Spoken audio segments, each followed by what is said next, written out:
Yes,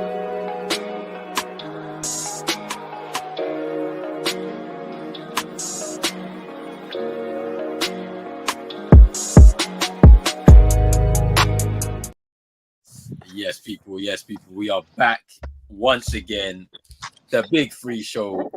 Another entertaining week of NBA action that we're going to discuss tonight. The season is winding down. It's looking like we're shaping up for a very interesting few weeks before the end of the season. I think it's about 10 games to go. Man like CM, man like Chino, once again, back in the building. What you man saying, man? It's good to be here. Big up yourself, Roland. Big up Chino. Big up to everybody in the chat. Man, drop a like and subscribe as well to Pros Only Sports. We're here again, man. We're here again.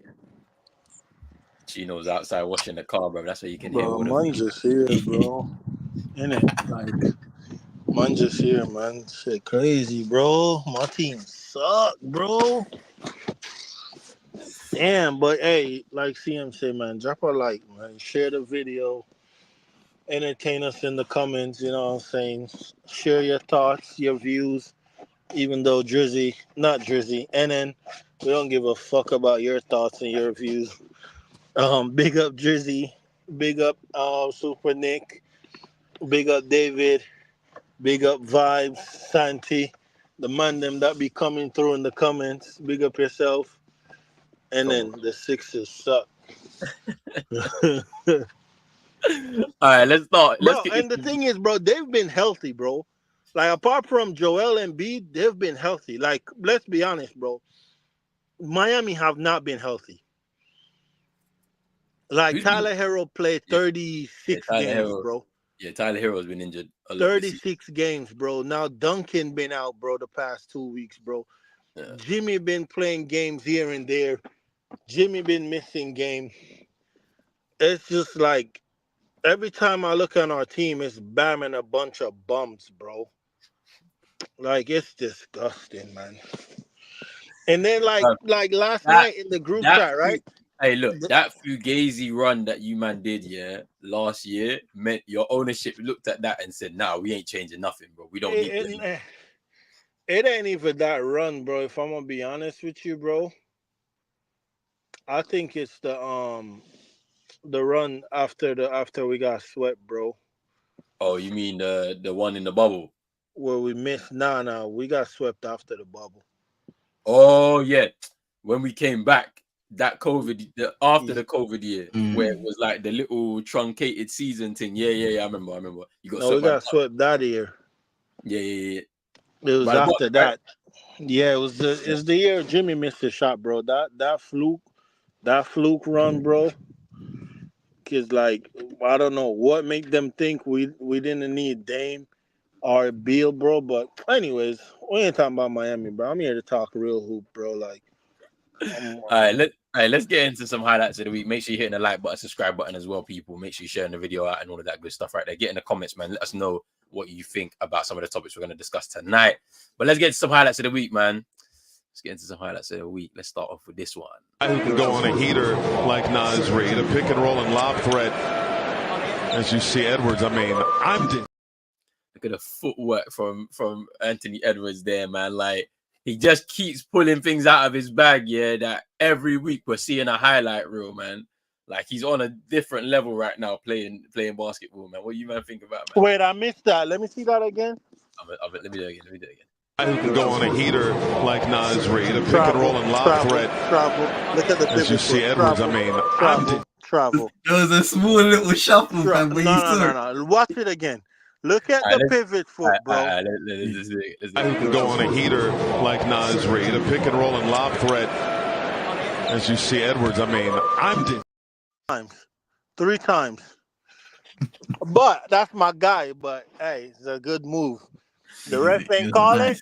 It's a fair. Nah, the perennial traveler in the league is Giannis.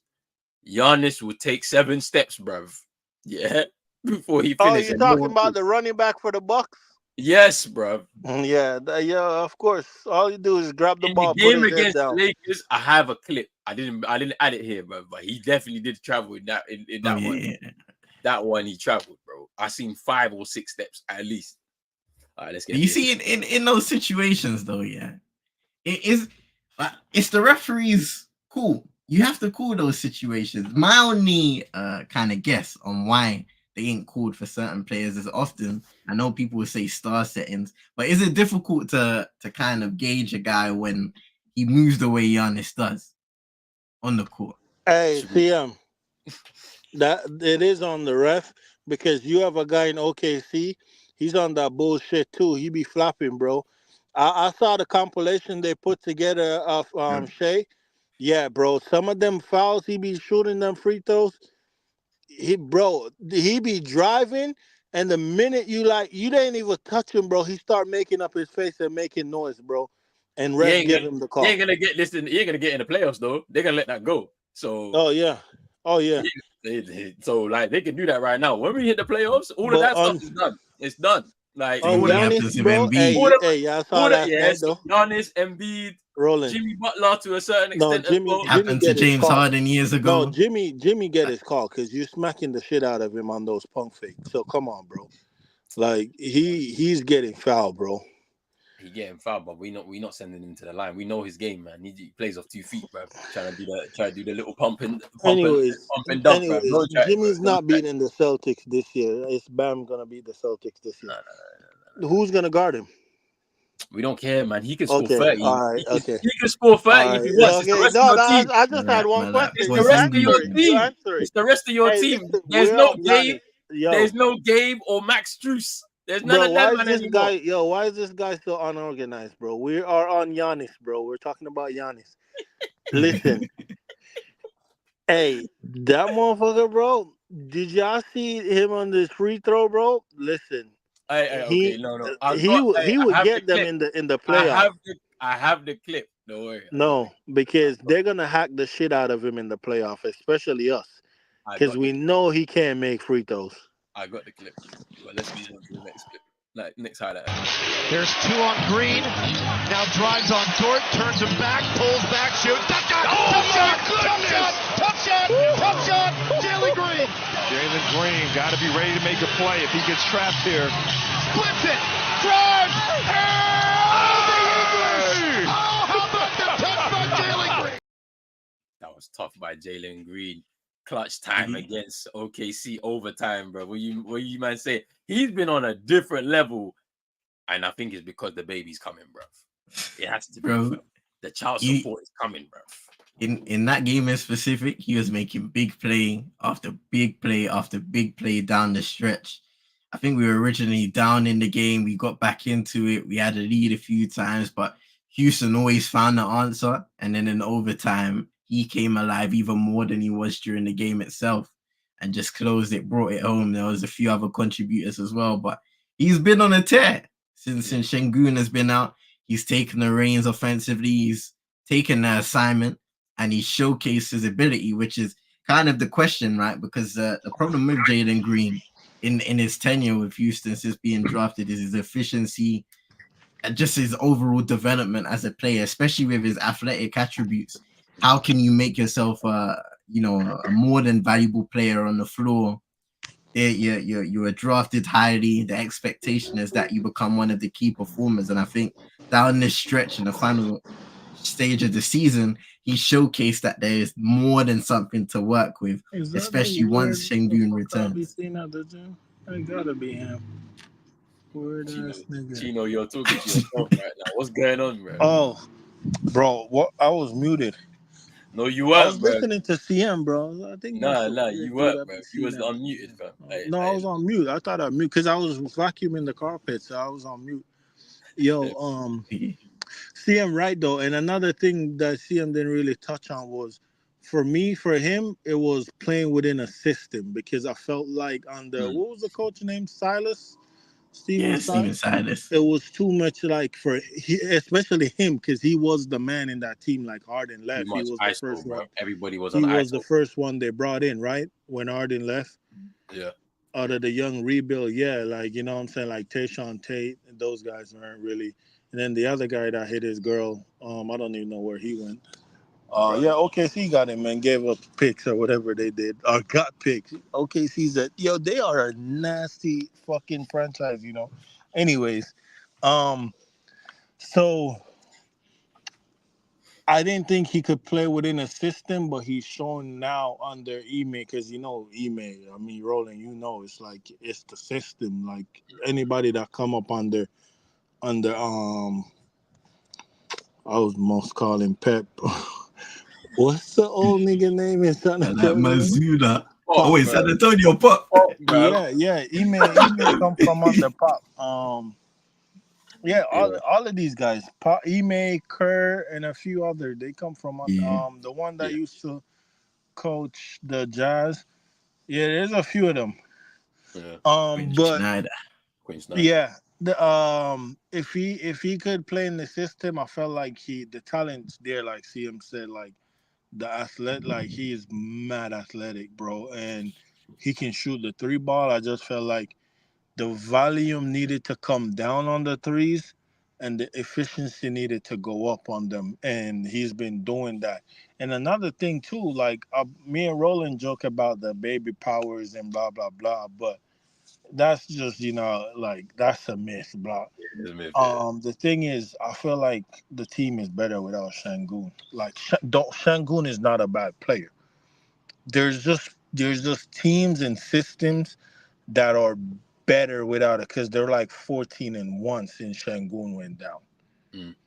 But do Like, you reckon, yeah, like because like Shengun is he still doesn't play winning basketball. He played the same type of basketball that the dude in Sacramento play. It's not it's a bonus. impactful. Like, It's a it's like bonus. Sabonis, right? He's Mm. grabbing double double. He's grabbing double double, and he's getting you, like, he's scoring, grabbing double double, and he's doing the dribble and if he could pass. But like when you look at centers, right? Like look at Jokic. Jokic impact the game on offense, and to extend some time on defense, because he do some shit. Like, he doesn't like make athletic play, but he Yeah. makes smart plays and He set up does. his guy. He shuffles He's his a impacting the lot. game. Embiid, he impact the game on defense. If he's in drop, he will block the shit out of your shot. Like, Embiid know how to protect the rim, and then offensively too, he's a weapon. Like, he's a huge weapon on offense. But watching Shengun, yeah, I'm not ready to make that judgment on him just yet. The reason He's why, young. He's still young. That's what I'm no, saying. but Though like, he's still but young. he's been able, like, because he was virtually 2 years ago, virtually was basically somebody that nobody considered to even be at the level he's at right now. He's done some work with Hakeem Olajuwon as well. Off season, he's been working with him and stuff, and you've seen another elevation to his game. And I think, if they're really being honest, he has to be the cornerstone of that organization moving forward, in my opinion. Just allow him to No, develop. Yeah, allow him to develop the skills that he needs on both ends of the floor, because you've already seen the jump he's already made within 2 years. Like, I think that he can be, but where you're maybe judging him too harshly. I mean, like I said, not really. I'm not saying because he's not ready. He's still a young player. He just got drafted. But I'm saying, right now where the team is, like you said, though, that's what I'm saying. Like you said, it needs to develop. He needs to develop to be one of those guys like Joel, Jokic, Bam. Like, Bam is the cornerstone of our defense. He wins us game by a defense. Embiid win the Sixers game by offense and by defense, like some certain extent. Say what you want about Rudy, he's a very good shot blocker.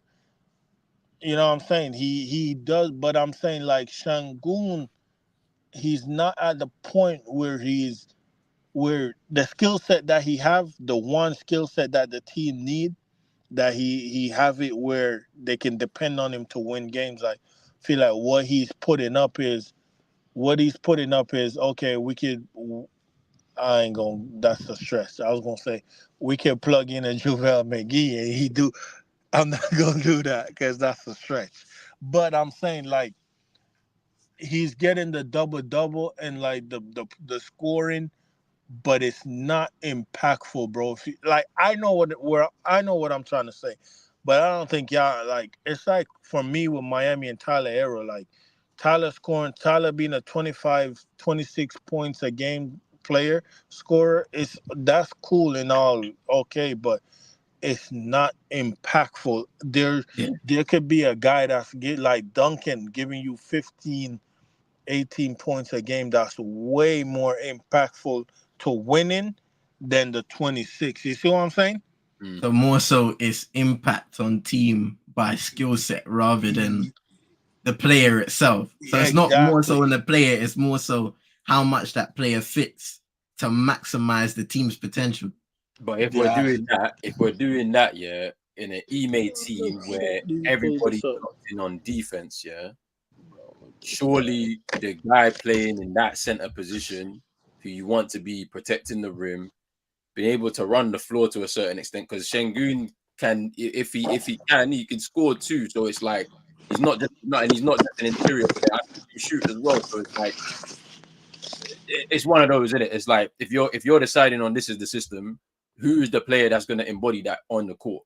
It's going to be him, then, right? It's not going to be Jalen Green, who, whilst he's definitely bought into the system defensively, he's not your main guy that's going to be out here defending against everyone. He's the guy going offensively. Like another thing, it's probably going to be Jabari Smith. He's the guy that you're looking at to say you're going to be my cornerstone on defense, like, because I've seen him impact it on both ends of the floor when I've watched him. But it depends on how you do it.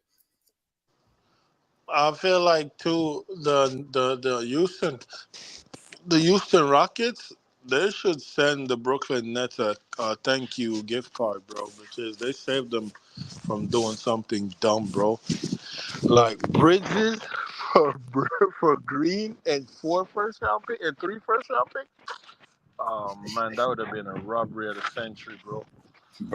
Yeah, it's kind of mad as well, yeah, because Brooklyn are in a bad way as well. They ain't got no picks or nothing. Like, they're so bad. Like, they're so bad, bro. They have no picks, bro. Like, that's why they were trying to get rid of Bridges, because there's nothing. Literally, Bridges said it's like the SpongeBob meme. Nah, I saw that. That was that was what's his name, bro? No, I keep forgetting. Josh Hart. No, Josh Hart and Brunson, they had their podcast, innit? They're gonna burn out, Yeah, because Tibbs be making them play 40 minutes a night, bro. Yeah, they're gonna burn out. What is it? Hold on a second, yeah, because Josh Hart, he played the whole game, the whole 48 in one night, and then it was McBride who played it on another game. He played the full 48 in another game. He had a really good performance as well, and I'm just like, yo, you can't be playing guys these high minutes in the regular season and then expecting that to translate in the playoffs. Tibbs is working them, man, for real. Like, and they have to be locked in on defense, that team, bro. Yeah. Right? And if you're having to do that, bro, it's actually mad. Let's get some more highlights, man. Man! Shot clock down to 4! Yes! Brandon Miller! Right. I don't like the Hornets announcers here. They be too hyped for everything, bro. Like anything that goes down, they be too hyped. But let's talk about Brandon. Let's talk about Brandon Miller. Let me see that again. Man, shot clock down to 4.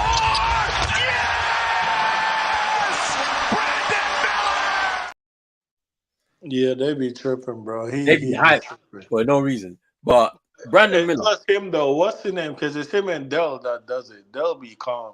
Yeah, they'll calm, but they'll be yelling and they'll be coming in with a smooth jazz voice and all of that. Yeah, but like the other guy next to him, he be moving too much, like for anything, literally anything. But Brandon Miller's been a bit of an underrated rookie, I think, this year, with the way that the kind of viewpoint we have on the Charlotte Hornets organization. Remember that video that came out like a few months ago where everybody was in there buying chains and all of that, and like then LeBron had a bit of some commentary about the young boys are they're too busy focused on the money and the cars and the drip and all of that instead of actually on their game. That video comes out, Brandon Miller's in the room looking at everybody like, bro, I don't have that kind of money to be spending on this type of stuff. but he's been very underrated. And obviously, people were very much putting him and Scoot Henderson neck and neck. Who's supposed to be second pick? Who's supposed to be third pick? Because we all knew who the number 1 pick was. And he's actually, if we're being totally honest, probably had a better season than Scoot. Scoot has found himself in a bit of difficulty over in Portland. Bro, Obviously, Poop Anderson been trash, bro. like, he's lost his place in the team, Go check the went mailbox. down to the G League. He's not really a good advert for the G League Ignite. That's being folded over for next year. They're not returning now as a team anymore in the G League. Brandon Miller, on the other hand, despite Charlotte, having another losing season once again, and the injuries to LaMelo, they've lost Terry Rozier and PJ Washington too. He's still been able to play at such a good level, which he's not going to get a lot of recognition for. But what do you, man, think of Brandon Miller this season? Hey, look, I haven't watched Charlotte because I don't want to. It's not good basketball. But let me just put that out of the way. And it's not good basketball, bro. But look, Brandon Miller's put together a nice season, scoring wise. He shoots well from free. He's an athlete, and I think he kind of grew into his own role as the season went on. Whereas you compare him with Scoot. Scoot has really struggled from the very beginning. And the one tool that we gave to Scoot Henderson is his athleticism. Doesn't really shoot the free ball well at this point of his career. So it's one of those situations. He hasn't really been able to find his rhythm. And I hope he does eventually. But Brandon Miller, he grew into the season, grew into his role, became a more confident scorer, shooting the ball well from free and so forth. But there are things to improve on his part. The only worry is being in that Charlotte organization now. LaMelo, he's only played 22 games this season. I think he's only had one season where he's played, I don't know, maybe above 70 games or something like that. So he's had injuries. He's been taken out, and to be honest, fair enough. They aren't doing anything this season, Charlotte. So you might as well just shut him down because you're 18-54. Like, what are you gonna do, bro? Like, there's no point bringing him back. But it's just a worry that your star point guard, who arguably had his best season so far in the NBA, at least best start to a season so far in the NBA, is riddled with injuries, and we know how the Bull brothers have gone in their fortune since going to the league. So we hope it's not the same situation. Good news on Lonzo though is that he could be making a comeback soon. So we'll see. Maybe next season. You never know. Yeah. But yeah, I think Brandon Miller can grow from strength to strength. I think with his athleticism, his height, he can be a better rebounder. In terms of shot creation as well, work on his assisting, because I think he can really be a focal point for them on offense. And then he has the tools to try and compete on the defensive end. So we'll have to see what goes for him and how he progresses. I'm hoping that somehow the Charlotte organization can find a way to improve so that the rookies, the young guys that they bring in, can improve with the organization as time goes on. Because it seems like even when you're bringing in experienced players, it's not really giving the desired effect. They brought in guys like Gordon Hayward, Terry Rozier. These are guys that have had experience, whether it was Gordon Hayward's breakout year in Utah. The injuries came after that, but he's been around. Terry Rozier has had experiences in the playoffs on very good teams.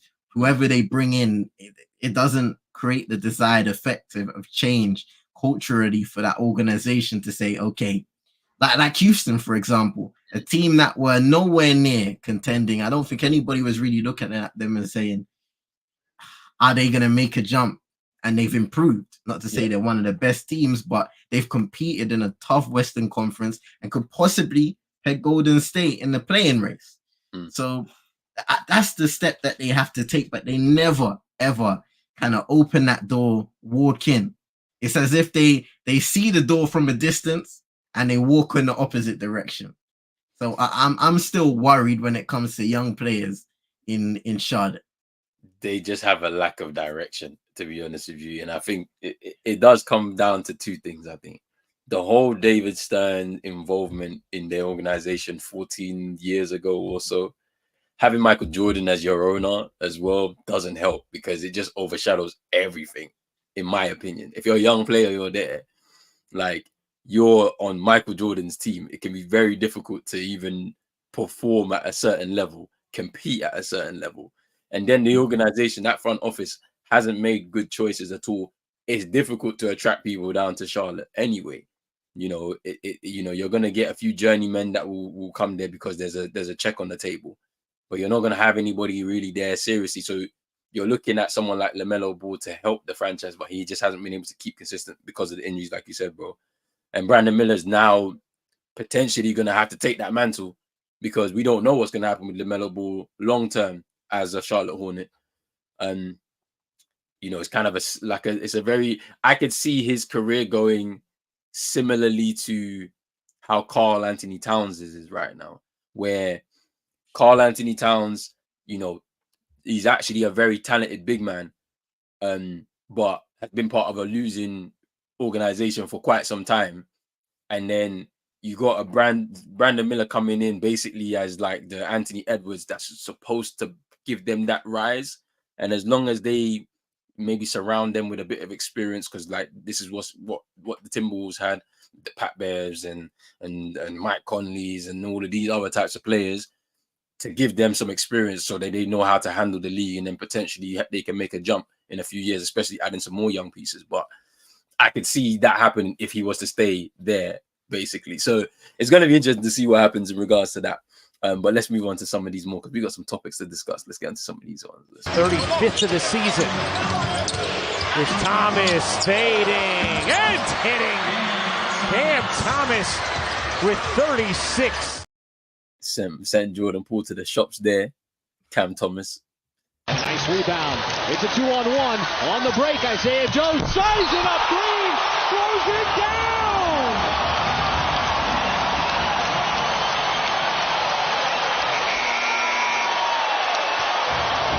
Wow. Uncle Jeff getting posterized by Isaiah Joe in that game against Houston. It's usually the other way around when it comes to Jeff Green. Yeah, Jeff Green be getting up there for sure. And then a couple of funny ones from this week's action. 29 points, 21 rebounds for the two-time league MVP. But they usually make them in moments like this, right? That's what Shaq will tell us. He made them when it counted. Trash ass nigga. Still a three-point game. LeBron hoping that his Lakers can steal one to begin this 6-game road trip that continues tomorrow night in Memphis. I like Jackson Hayes on the floor. LeBron doing LeBron things, man. Like, yeah, he always takes so long at the free throw line, Giannis. Like people really do this a lot to him as well. They be counting the amount of time that he spends there. And then this was a pretty funny one that I saw today after yesterday's game. Those are two drives to the basket for Oubre that the Sixers thought was contact. Boy, Nick Nurse is just beside himself. When I saw that this morning, yeah, I was like, you are flaming these guys. He was fuming. And then we found out the referees did admit that he was fouled in that final play of the game, right? And they lost the game. It's crazy. It's actually nuts. Oh man, that was the talking point of the night, man. Kelly Oubre. I saw Lou Will was talking about, he's about to get 25K slapped on his head top for every B word he slapped out, fam. So it's a long day. It's a long day. You saw Nick Nurse out there, head loss. Kelly Oubre, head loss. And then I saw a quote, where he was like, every day I try to represent God in the best way possible. And last night weren't it, fam. I was like, yo. That's peak. And then let's get into this one, which will lead us into our first conversation. Here's the drive by Lillard and the rotation and the extension by Anthony Davis to come up with his third block of the evening.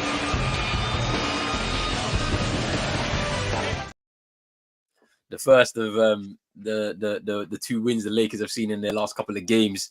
AD with a monster block to take it to overtime for the Lakers against the Bucks on the road. But we got to start here, man. Is AD back to his best? Like a season where he's been healthy, a season where he's having a career year in terms of rebounding the ball, getting 12.6 on average per game. He's shooting nearly a career best from the field, 55%.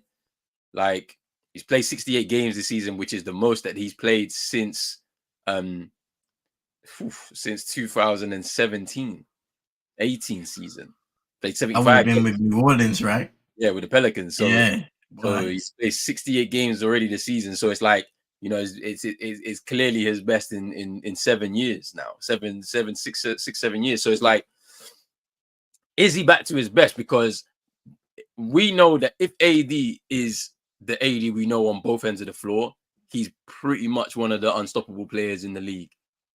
And it's unfortunate that the Lakers haven't built a roster to complement AD and LeBron in the way that they should have.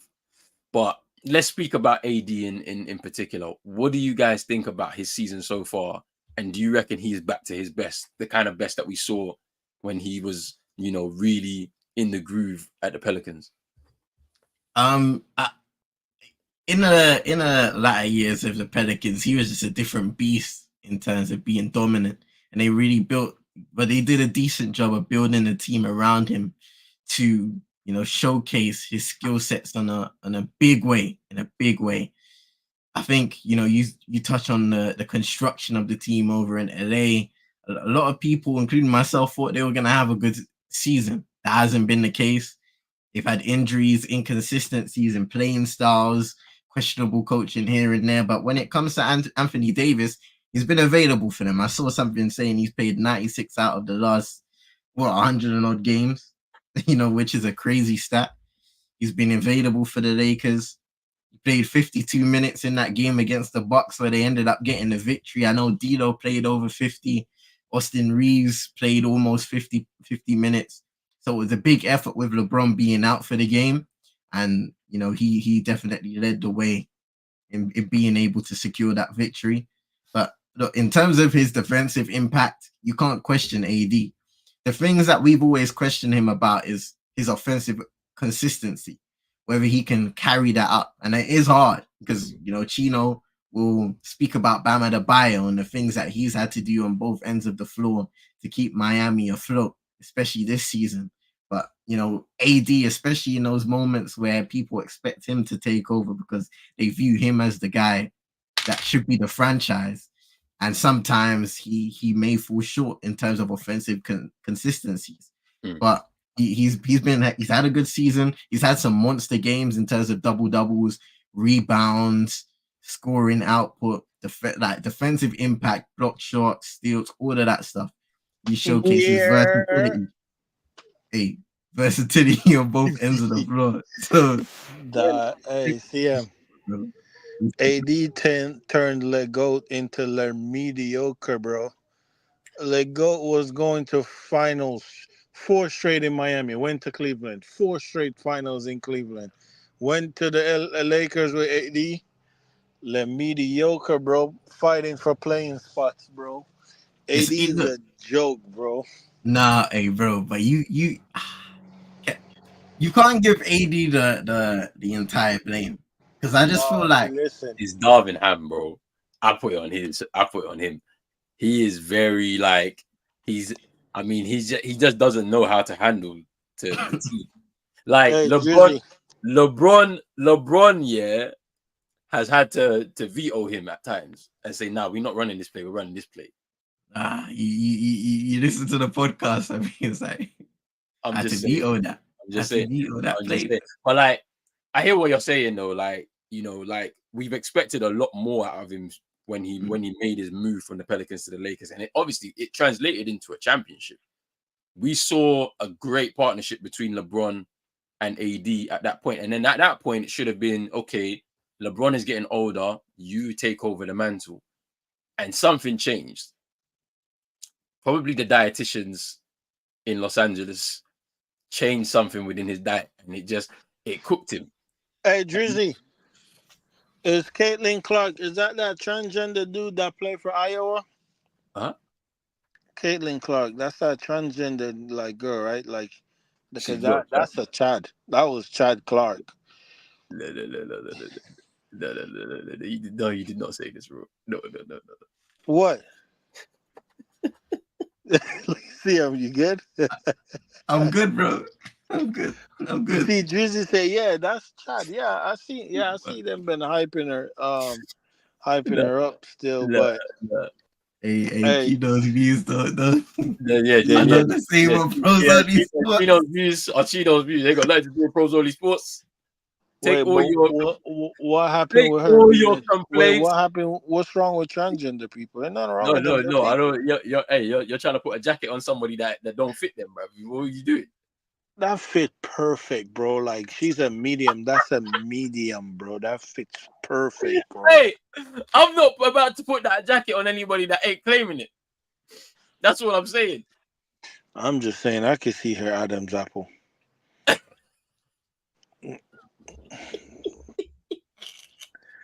Anyways, hey, Angel Reese need to work on her jump shot, bro. Let's change the conversation. Angel Reese need to work on her jump shot. I'm with Juju Watkins, bro. Now she is hurt. Yeah, hey, she about to beat up Caitlin Clark. She hurt, man. I'm riding with Team Juju, bro. She hurt, bro. But anyway. Well, hey, what's your thoughts on AD? You took this left. We were actually crashed into the tree right there, bro. What AD, is your thoughts on AD? Bro? I mean, I don't really have much thought on AD. I feel like he just happened. I felt like, for one, why did he went to practice his threes with Lethal Shooter, bro? Lethal Shooter never got anyone 3-pointer better, bro. That was AD's biggest mistake. Two, I feel like, I don't know, he just haven't been the same. He haven't been healthy. Well, this season he have, but I'm talking about since he's been in the Lakers, like on New Orleans, bro, like the unit, bro, like, bro, he would have been in the conversation with Jokic and Embiid, like all the Giannis, like he would be in these conversations. Like, I feel like AD should have had a damn MVP already, bro. But you just haven't really. I don't know, man. Here's the thing, bro. When you're LeBron's sidekick, right? Like, when you're LeBron's sidekick, bro, you're not a sidekick. And I feel like that's what Kyrie understood after he left Boston. Because the media make you seem like you're the number two. But to LeBron, you're not the number two, bro. Like, LeBron he just want to be the coach and the GM on the court. But he wants you to score the 50 he rather pass the ball. And I feel like that's where the problem is. Because if you look at LeBron's career, like, look in Cleveland, like, when LeBron didn't have it going, Kyrie was on it before he left. Or Kevin Love would be lighting up your team, bro, like 6 for 6 from 3 in the first quarter. You know what I'm saying? Like the old Kevin Love helping him out. J.R. Smith would be going dummy sometimes. You know what I'm saying? I just feel like he haven't really had that in L.A. It's like in L.A.,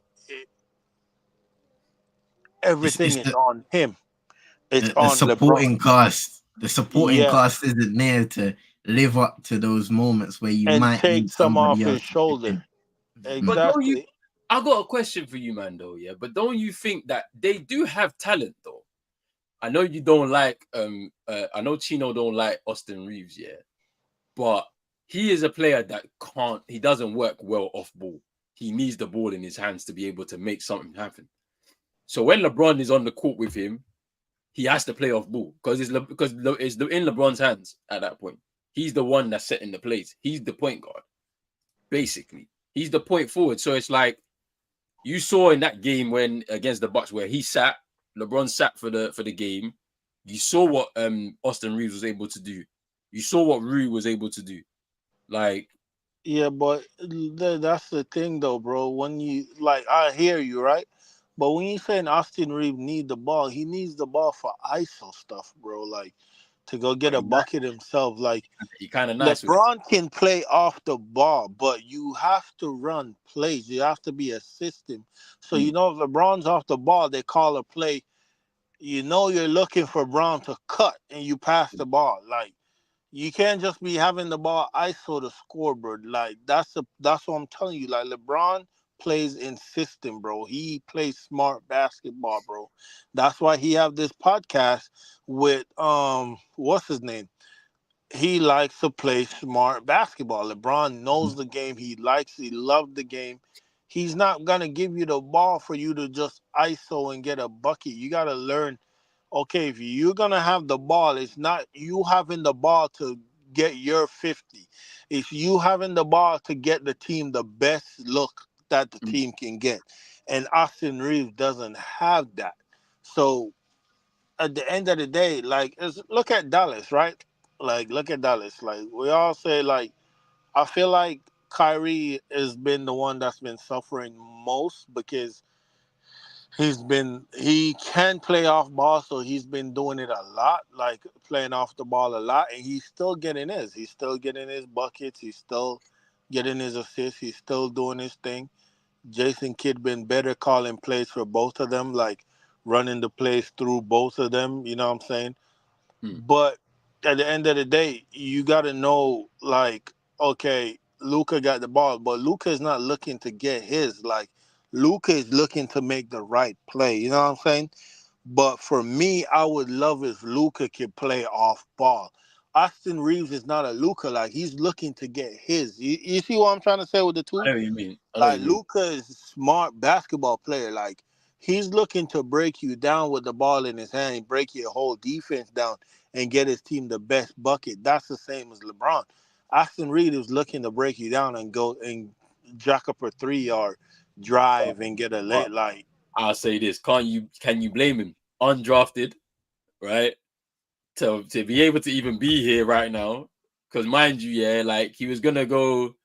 I think they said that he was gonna go. I think Detroit or something. Honestly, like bro, we need to get rid of the undrafted things, bro, because that shit killed my franchise, bro. Like we need to start getting, like I feel like if you're not drafted, you're not supposed to come in the club, bro. Like how can you A from outside the club? You can't even get in. I feel like no second chance, bro. Honestly, I'm speaking as a Miami Heat fan, bro. Wait, Chino, say that. Listen, Hey, listen to me. Listen, it might be selfish, bro, but it's killing my franchise, bro, because we like look at the Knicks, right? The Knicks have had injuries just like Miami, but they go down and rely on their second guys. But their second guys are drafted guys. These are talent like DiVincenzo, Josh Hart. These are drafted talent. Precious Achua, who we drafted over Tyrese Maxey like an idiot. These are the guys the Knicks have been relying on, right? These are that's what I'm saying. They have injuries. They have Julius Randle, like they made the trade. OG been injured. What's his name? Mitchell Robinson. The Knicks have had injuries too, right? Is that? Yeah. That's what I'm saying. But we need to go away from the undrafted thing, bro. Hey, did you man know that Isaiah Hartenstein is black? I didn't know that. What do you mean he's black? The white boy, the center? Yeah, his dad's black. Fam. How is he black? That must be the adopted dad because he's white. His dad is black. I think his dad's mixed race, isn't it? I think so. But yeah, I had no idea. Like I literally see it, bro. His dad is. I think his dad is mixed. But yeah, he's actually a percentage black, bro. It's crazy when I saw that. But hey, AD, I think with the games left, the Lakers will be in the play-in, of course. Who they face, I don't know. But in terms of a round one, potentially a OKC matchup or a Timberwolves matchup, they'll be looking at that, rubbing their hands. You know, LeBron's going to be looking at that, saying, "Yeah, round one," because Worst case scenario is that they get Denver in the round one, a rematch of the Western Conference finals from last year. And to be fair, those games were close, but it was that extra quality from Jokic that really pushed them over the line. But I have a feeling that they'll be looking matchup wise. Hey, we can go for OKC because interior defense, they don't really have it. They didn't really look at the trade deadline and say, you know what, let's go get ourselves some presence there in the interior defense. But I don't know what you Those man. things and rebounding. Rebounding is a problem, but they do well to master that issue by getting back on defense. But I hear what you're saying in regards to that. You know, it's a difficult one because you'd always favor a LeBron team in the playoffs. It's tough because when you have LeBron and AD, you're always kind of destined to at least reach a certain point. But it almost seems like in this situation, I know they went to the Western Conference Finals last year, but can you keep on doing that in a Western Conference that seems even more improved this year? You're going up against a young team. A lot of those guys don't have a lot of playoff experience, whereas you could go up against Denver. And we all know what happened in the conference finals last year when that happened. Championship, going on to winning a championship, that is. So you'd always give AD and LeBron a chance if they get into that scenario. But to keep on doing that year in, year out, it almost feels like a situation where eventually your luck will run out. Yeah, I hear what you're saying. I think Denver are probably a lock to get to the finals in the West, but it's really up for grabs for whoever else wants it, to be honest with you. Because you're looking at all the different teams, depending on who Denver will face to get there, whoever is on the other side of that bracket will really feel like they have a chance to get the matchup against them in the finals, the Western Conference Finals. So it's going to be interesting. Let's move on though to another West Coast team, the actual rivals of the Los Angeles Lakers, the LA Clippers. They are 4-6 in their last 10 games since All-Star break. Whew, they've been on a downturn. Obviously, injury to Russ, but there's a feeling that, you know, we saw James Harden, you know, trying to block Kawhi's shot last week in their game, and he was saying, "I'm trying to bring the vibes into the team." They find themselves locked in the, I believe, 5th position in the West or 4th position in the West. I'm not so sure. Let me just have a look. 4th position in the West, just keeping themselves at arm's length away from the Pelicans, so that they can keep that home court advantage, which was looking like a potential first round matchup between those two teams. What do you man think of like what's actually happened with the Clippers? Because there's a couple things. New stadium coming up. Paul George hasn't signed an extension yet. We don't know what's going to happen with Russ. We don't know what's going to happen with James Harden. Kawhi's committed himself. The roster looks good when everybody's healthy, but it's ultimately not translated in the way that they thought it would be. So what do you man think? It's strange. It's been a disastrous final stretch of the season. I think Westbrook's come back in the last couple of games, so I'm sure a lot of people will be hoping potentially if he is fully fit, I'm not too sure yet, then he can help them out in terms of, because a lot of people are saying, even myself saying, Russell Westbrook may have a massive impact on this team, maybe not on the court in terms of playing wise, scoring points, but just in terms of team camaraderie. But like Ty Lue had his comments after the Pacers lost a couple nights ago, right? So they said, right now, do we have an identity? I think, yeah, we're soft. That can be an identity if you want to call it that. We've got to be tougher mentally and physically, but we do have an identity. When we were 26-5, we had a great identity. You can't pick and choose when you want to lead. And it's been a strange season, especially in the latter stages. 6-4 in their last 10 games, 11-9 in their last 20. Paul George came out and said they lacked an identity. And I was confused by that comment because, like when Ty Lue was saying, like 26-5, you guys were rolling, playing well. Kawhi was playing at a high level. PG, all those guys, everything was clicking. And all of a sudden, you reach this point of the season and you want to say you lack an identity. Well, what has changed them? What situations have rejigged and shuffled to put you in this scenario where now you're struggling to win games, you're slipping down the rankings in the Western Conference, and I always found that weird. Now we always look at the Clippers at the start of the season and say we don't really have a lot of faith in this team for whatever reason. They have great players, great depth, great teams, but they're not able to get over that hump. So I expect them to improve at some point. Now there's limited games remaining, so they need to end the rest of the season strong. Will they? I guess we'll find out.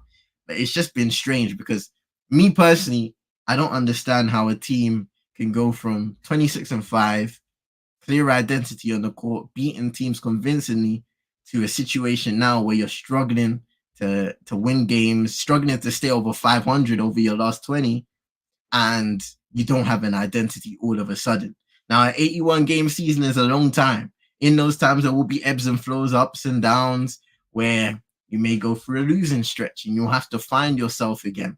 But I think a team like the Clippers, with the guys that they have, the leaders that they should have on the court, they should be able, especially Ty Lue as a coach, should be able to find their way again. And I feel like those comments against the Pacers, maybe they were a message to his team saying we need to pick things up before it gets too late.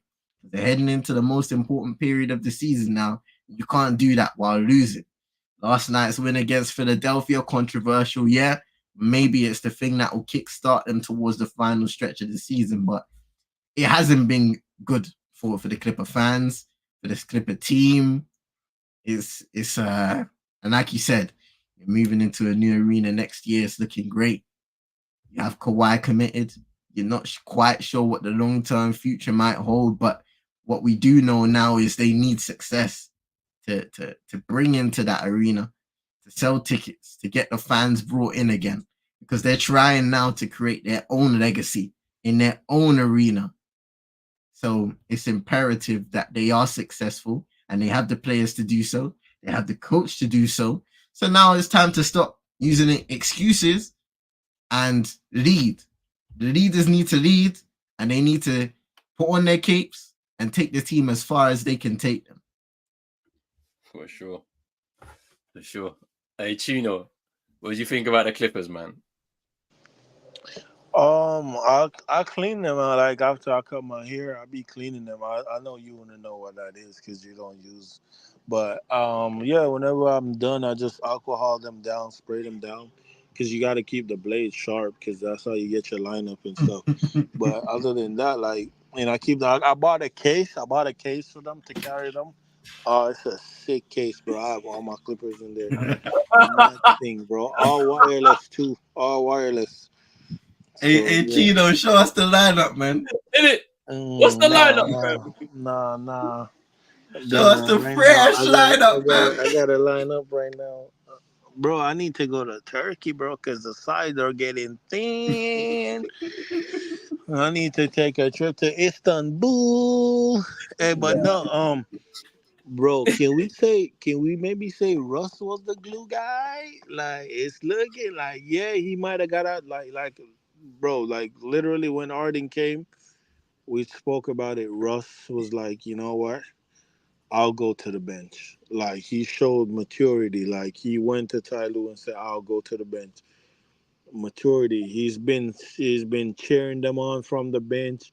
You know what I'm saying? He's been in the locker room. Then he went down. And that's when they start losing. So can you say Russ was the glue guy? Like, is the glue guy? Because now he's back and they're winning again. Well, maybe you can look at it that way, like, because say what you want about Russ, but he's been there to the NBA Finals. He's been one game away from the NBA Finals. If his little chicken buddy didn't freeze and then went to the other side. But the Clippers, I don't know, man. This is the time of the year where Arden go in his shell. It's the time of the year where PG and Kawhi get hurt. I hope they don't, because I do want to see how deep they could go. I want to see what, what I'm saying, Kawhi. I want to see a healthy Kawhi in the playoff. I want to see where the Clippers go, like how far. Maybe they're the one that goes to the Western Conference Finals against. Can they? If it's 4 versus 5, if they get the 4th seed, would they play Denver second round or would they play them in the finals? Because it's 1 versus 8, right? It's 1 No, I versus think 8. the 4. I think the 4-5 seed is on the 2-7 bracket. The 2 versus 7. Yeah. No, the 4-5 seed is on the 1 versus 8 bracket. Yeah. Because and then it's 2 3, versus 6, 7, 4, 5. 3-6. 3-6 is with the 2 the 2-3. Yeah, okay. So they'll play them second round probably. But I yeah, don't know. I mean that series. If it stays like this, season ends tomorrow. It stays like this. They're gonna have a very tough series against the Pelicans. Pelicans will need Brandon Ingram to play, but because obviously he had that little scare last week where he jolted his knee, been out for a few games. So I reckon it wasn't too bad. Apparently, it was like a contusion on his knee. But like, I wonder what will happen in that series because I watched that game against them and Zion was killing them. He was killing them, right? So, but yes, Chino's right. We have not seen this team fully healthy, probably except for its first year with PG and Kawhi. Since then, it's not really been a fully healthy squad. There's always been injuries here and there. If they can get into the playoffs, they have a high ceiling to potentially get to a Western Conference Finals, but everything needs to click, to be honest with you. But right now, that downturn that they're on, they need to snap it with the final 10 games or so to go with the season. So let's see what happens there. Let's move on though. This is a big one. We got a lot to discuss here. The Warriors, are they in trouble? They are currently clinging on to 10th place in the Western Conference in that final play-in spot. They won their last 2 games. They're 5-5 in their last 10. The Houston Rockets have won 10 games in a row and have stormed into they're 1 game back on the Golden State Warriors, but they're in free for all right now. Let's just watch this. This happened yesterday.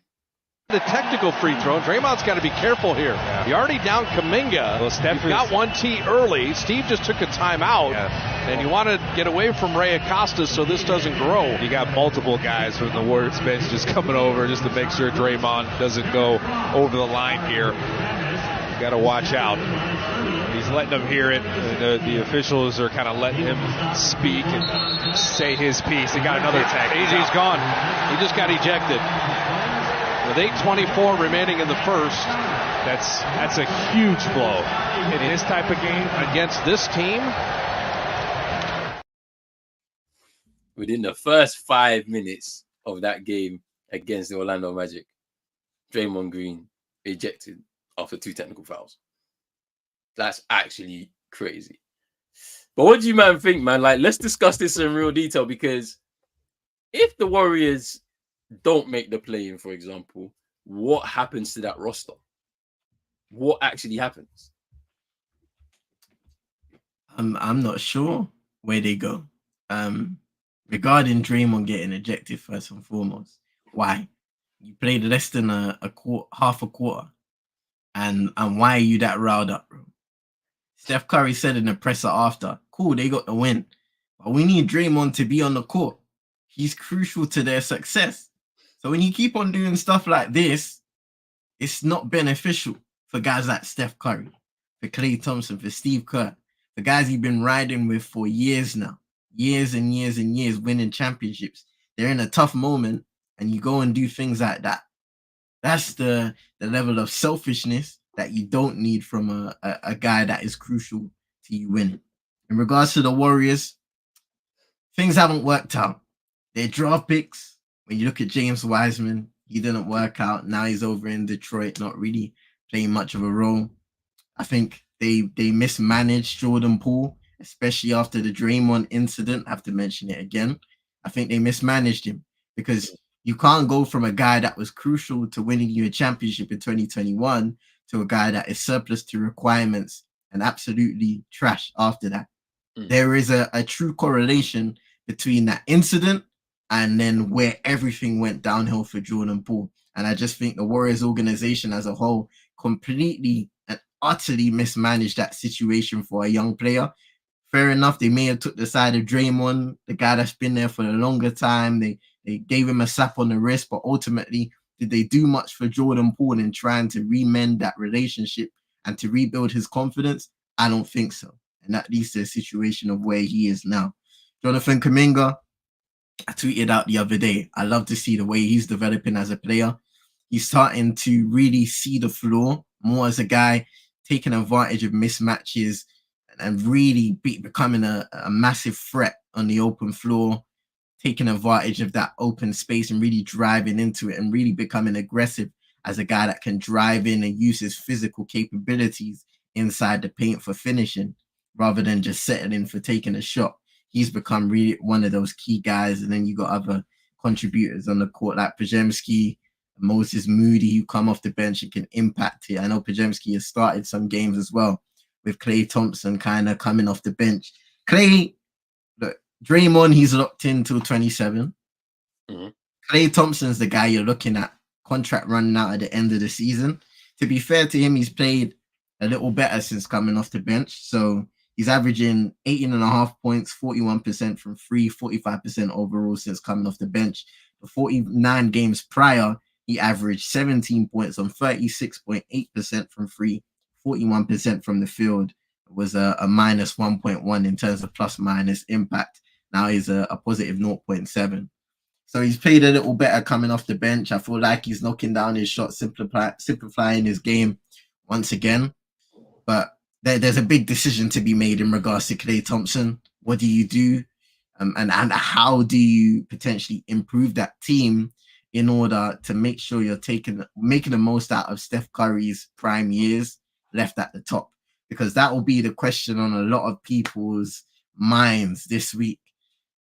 You can't have Steph Curry playing the way he has, and I know he's had a difficult stretch in the last, 20 or so games, but in general, with the star power he has, the ability to win games, Steph Curry being at the level he's still playing at, you need to take advantage of that. And it's kind of a similar situation with LeBron in LA, just not being able to put together teams consistently to win on a consistent basis, especially after kind of things went a bit topsy-turvy the years before they had their title winning season in 21, where there were injuries to Steph, to Draymond, to Klay, major injuries, KD leaving and so forth.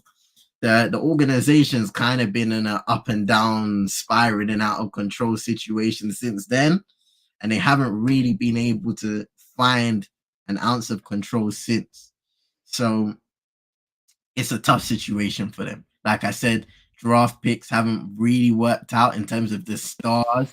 Because I remember looking at Wiseman and saying, we were saying that was the big that they needed. The star big he could develop into a star potentially, and he has the tools to have success there. It didn't work out. Paul was a crucial guy in a title winning season. Things happen, doesn't work out. So now they're kind of in a position where, he's playing better. Should Steve Kerr have made that move a little sooner than 49 games to help the team out? I'm not too sure. Chris Paul, I think since coming back from his injuries, looks solid. But how much wear and tear are on those tires? A reference to LeBron and what he was saying. How much wear and tear are on those tires? We always know come playoff time, it's a little difficult. But he's been good on coming off the bench for the Warriors this season. I feel like Chris Paul. But ultimately, what are the moves to make if things don't work out? Where can you pivot? Because you don't want to trade away some of your young stars, but are you desperate to do that to try and take advantage of a Kuminga's kind of value in the market if it means to maximize Steph Curry's time? But how much would a Kuminga drive other teams to give to the Golden State Warriors to kind of push them back up the ladder? It's difficult to say. Do you re-sign Klay? How much is he willing to re-sign for? Those are all questions that they're going to have to work out and real quick. Thing about it for me is like, there was an indication that something was going to happen before the trade deadline. They were in the market for Pascal Siakam when he was leaving Toronto. We all knew this. That move didn't materialize because whatever they were looking to offer Toronto wasn't the right package, which the Pacers could match the package that they wanted. So it's clear. I think that they didn't force it, and whatever happens by the end of the season, something will have to change within that organization. And most likely, you've got two timelines. You have the Steph Curry timeline, and you have the Jonathan Kuminga and Brandon Podziemski timeline. They're so far apart. Two guys at the beginning of their burgeoning NBA careers, and somebody who's getting towards the end of his, but is still capable of leading a team. Are you willing to sacrifice 2 years of development for those two, whilst Steph Curry's in the prime, edging towards the end of the prime of his years, in order to rebuild this team without the likes of, because like the way that Draymond has been just getting himself in all these situations, like he's become a liability more than an asset to this team now. The fact that you've been out for all of these games, indefinitely suspended, got yourself ejected again, missing games here, there, and everywhere. You've not helped your team. Now you're scrapping for a play-in spot. Let's talk about Andrew Wiggins, though. Because I've said this. I've said that Wiggins, he was very upset with the Jordan Poole situation, because he took less money so that Jordan Poole could get paid after that championship winning season. That's very much documented. And then after the incident with Draymond, you get rid of Jordan Poole. I'm stuck here with less money because I thought we were banking on Jordan Poole becoming a major part of this team moving forward with myself, and then we continue our run to try and get another championship, and that doesn't materialize. So now I'm sitting here like really annoyed because I've done this for the sake of the team, and you've gone in a completely different direction, and we're struggling now, and I have to sit here with less money when I contributed massively to you winning that last championship. So I feel like he's just been disinterested. And I've said this a few times already. Like, and I don't know what direction they will need to go, because you have value in someone like Jonathan Kuminga. You have value. You can trade him if you want and get yourself some vital pieces if you need. Wiggins can also potentially go, because I don't think he's interested. And then you're looking at around the roster, that Chris Paul situation. I don't think they're necessarily married to Chris Paul. He's 38, 39 years old. Like, I don't think they should be necessarily married to it either. Like, there's some moves to be made. Read what David said. David is a Warriors fan. That's his team. Yeah. Big up David. He said the roster is flawed. Too many small guys, not enough two-way players. You have so many players that are good at one part of the game and below average on the other end. Yeah, I agree. I can agree. But like what you're saying, though, Roland, I don't think they are committed to Chris Paul. Jordan Poole, say what you want, what they did. I felt like the Warriors make a decision. Like, did they overpay him? Yes. Did the Miami Heat overpay Tyler Hero? Yes. See, why are we Are doing you this? gonna have to take a lose? Is Miami gonna have to do what the Clippers, the Warriors did with Jordan Poole? Yes, you take a loss to get off the contract. Do you see the player becoming like getting back to a certain? The Warriors don't see that, and clearly you have seen that too in what he's been doing at the Wizard. Like, well, since they moved him to the bench, he's been having better games. But he's still a dickhead. Like, he still does dickhead plays. He still do dumb shit. Like, he's not a very good basketball player. He's a dumb basketball player. So the Warriors was like, okay, we don't care. We have Steph Curry.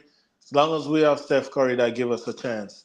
We're just gonna get off this contract because that's what we want to do. We don't care about, recouping pick for him, like getting picks, blah blah blah. Because at the end of the day, you can be like this guy, but this guy's gonna be good. Like, I know he's gonna be good again. Like, but the Wizard could be like, well, we don't value him at 25. I don't know where his contract's at, but example, we don't value him at 25 million. We value him around 15, 16 million. So we could take the contract, but we're not giving up any assets for the contract because we don't value the contract like that. But we could use the player because we have the cap space. So these are things that go into negotiations like that. And the Warriors are just like, I want to get off the contract. They got the cap space, so whatever. I'll just send him there to a rebuilding team, and we get off the contract because we are a contending team. Bringing a veteran like Chris Paul. I feel like it's so much more. Like there's a lot more to do with like Steve Kerr and like the Draymond bullshit. Like Draymond, how many games Draymond missed this season? Like Draymond was suspended for like a whole month or two, going to counseling. 12 games, maybe. Like the whole, like he's been costing, like Draymond been costing them more. But that's the thing, though. You can't depend on one. You can't put your eggs in one basket. But the truth of the matter is, he is the system. Like when you say that to people, like when you talk hoops when you hooping and you talk that at the court, like people look at you like you're dumb. Like Steph Curry is the team, but Draymond is the system. Like the fuck do you mean he's not? Like he is. Like he literally is. Like Steph would, like everybody in the Warriors organization would tell you. He runs the play. He tells you where. Oh, but Steph is pulling from here and there. Excuse me. Because he can. He's a great shooter. He can. He's a great shooter. But when it comes to crunch time, the Warriors neck and neck with a team. The system start going through Draymond at the top of the key. He's the one at the top of the key, start running the plays and telling Wiggins and Moody or Kuminga, whoever, get the fuck out of here. Like, this is where me and Steph about to run this play. Go sit in that corner and you go to the other corner. You see what I'm saying? Like, a guy like that is mad important. So, him missing all those games, Clay having been himself, it's just a lot. I felt like they should have moved on. 25 games. Yeah. Hmm? Yeah, he missed a lot. Cooked. Because injuries too. He did have like some injuries. There's injuries in there, but like it's still mad though. Because the majority of them is gonna be the suspension, bro. Yeah. He has a whole load in that period where he missed the suspension. It's just like that can throw off a team's momentum in the season, what they're trying to build.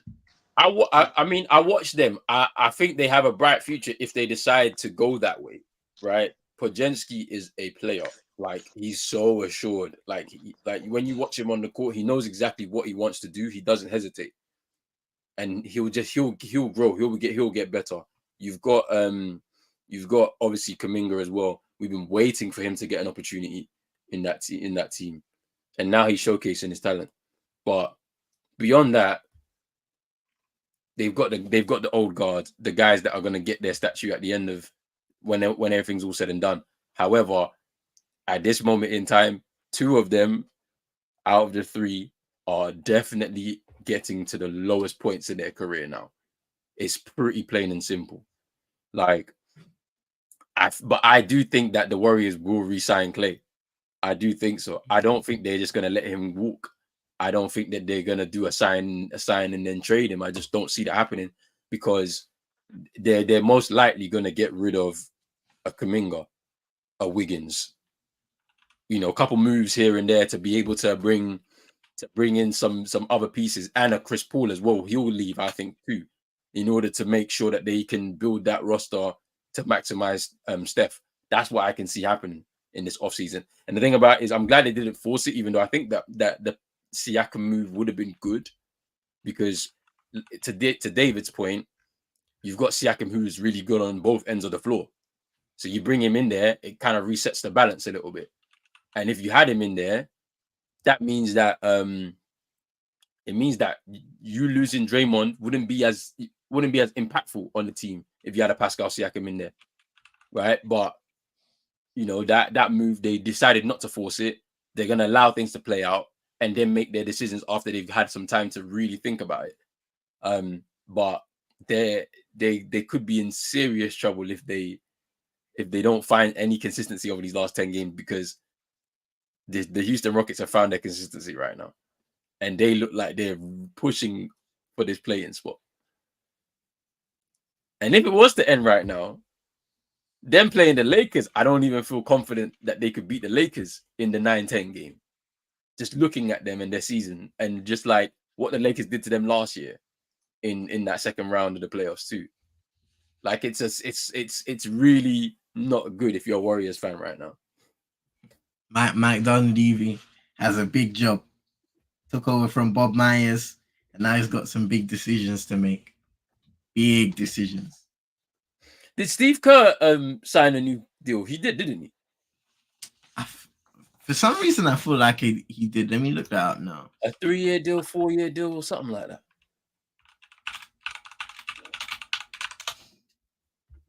Okay, so yeah, 2-year contract extension that takes him through to 25-26. Yeah. The way that's looking, it's like we're gonna end everything there. So Draymond got his 2 years left. They'll re-sign Clay. Steph is a Warrior for life. No, I think Clay walks.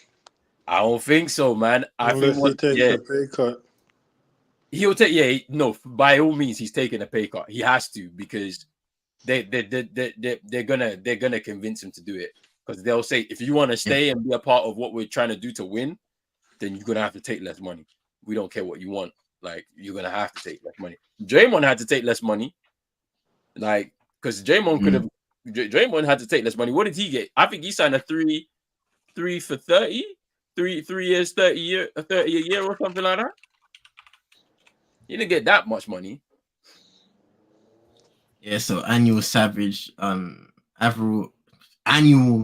salary of 25 mil. Yeah. 4 year, 100 mil. Yeah. In total. So yeah. Draymond had to take a pay cut. Like, I think he understood that for the sake of the team. Because to be honest with you, if they're gonna reshape this roster, Clay can't take the money that he wants. But I think he stays. I think he stays. But they're not married to Chris Paul. That was just a move that they had to make, because it was a part of the deal to get Jordan Poole out of there. And then you've got Wiggins, who's not interested clearly to play there because he took less money and he didn't want to. And then you've got Jonathan Kuminga, who's talented but doesn't fit the timeline that you need. He's not going to be a contributor. I do think Wiggins got personal issues, though. I don't think. There's definitely the personal issues. I feel like that's affecting him, but his dad is sick. I think his brother left overseas. His brother was playing overseas and he left. He cut his season short. Came back stateside to look after his dad, or be by his dad, or whatever. So I do think there's family issues going on with Wiggins. Yeah. So yeah, I think there's gonna be a lot of moves made in the offseason, regardless of how they finish the season. But boy, it's gonna be interesting. Hey, let's move on to this final topic. We're gonna have a look at this league standings, man, and just discuss what the impacts are. Let's just do this real quick. Give me 2 seconds. Let me share my screen.